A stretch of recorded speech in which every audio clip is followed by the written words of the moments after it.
শেষ কথা, তোমরা বোধহয় ভুলে গেছো তোমরা কার সাথে কথা বলতেছো।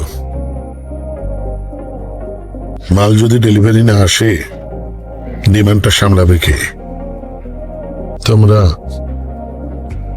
তোমরা তো ইনভেস্ট করি খালাস, রিস্কটা তো নেই আমি, আর সামাল দেয় মাইকেল। আকাশ মিয়া, দিন বদলাইছে, এছাড়া নতুন অফিসার আসছে।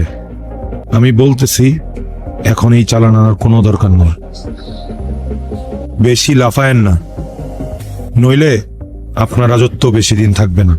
আবহাওয়া ঠান্ডা হোক, তারপর দেখা যাবে।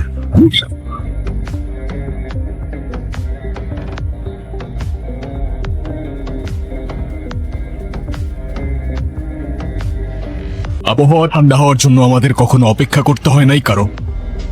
এই কালীন বন্দরের আবহাওয়া আমরা কন্ট্রোল করি। আর বাবা যেহেতু বলছে কনসাইনমেন্ট আসবে তো আসবে, ব্যাস। এখানে দ্বিতীয় কোনো মতামত আমরা আশা করছি না। আর একটা কথা স্ট্রেট কাট বলে রাখছি, বাবার সামনে সেকেন্ড টাইম আর কারো আঙুল উঠবে না।